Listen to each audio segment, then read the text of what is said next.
The fall/winter season Oscar bait music biopic of 2025 has finally arrived, with Springsteen, Deliver Me From Nowhere, seeking the spot held by a complete unknown just last year.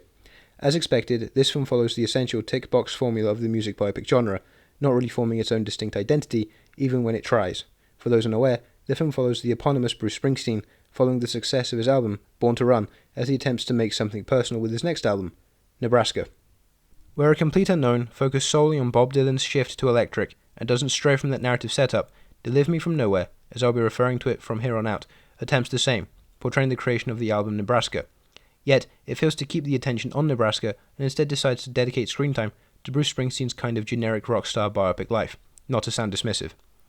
You've seen it once before, maybe dozens of times before, and you'll see it again in Deliver Me From Nowhere, just with most of the conflict removed this time. Where the other biopics at least tried to have a strive for fame as a thematic backbone and source of external conflict for the musician lead, Deliver Me From Nowhere, by nature of its concept being the creation of Nebraska, on the cusp of his superstardom, which producers are supportive of his every single desire, skips over that. There is barely any semblance of external stakes. He even has a generic romantic partner, like in all the other music biopics. And, just like in all the other music biopics, I think the lead of the film does a solid job. Jeremy Allen White is a talented actor, and he's able to bring a quietness to Springsteen, emblematic of the rest of his work, such as The Iron Claw and The Bear.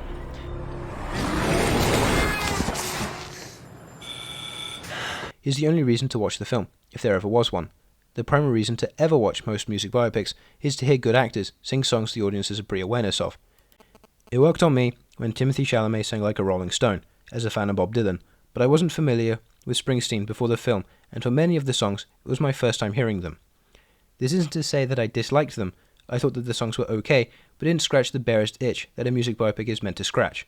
May I reiterate, this is more subjective and separated from the medium of film than all of my other reviews. Deliver Me From Nowhere's use of Springsteen songs also leans heavily into conventions of the genre.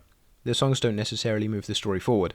They feel more like pauses in narrative time to remind people that they are, in fact, watching an actor play a famous musician.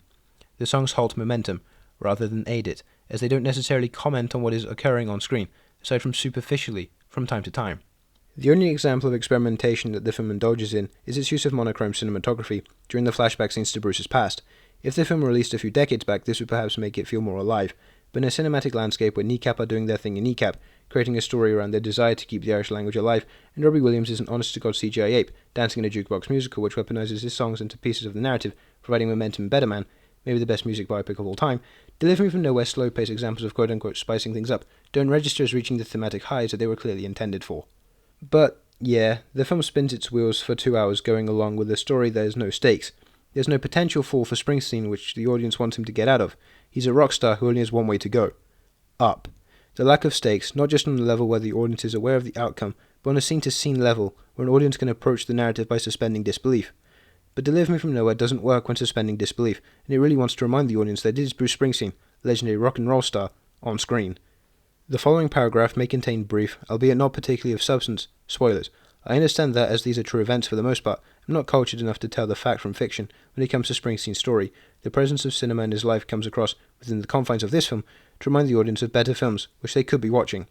That should be the first thing most films should avoid doing, in my opinion. Don't tease the audience with clips from films which have lasted and are likely to continue to do so more than the film you're making ever will.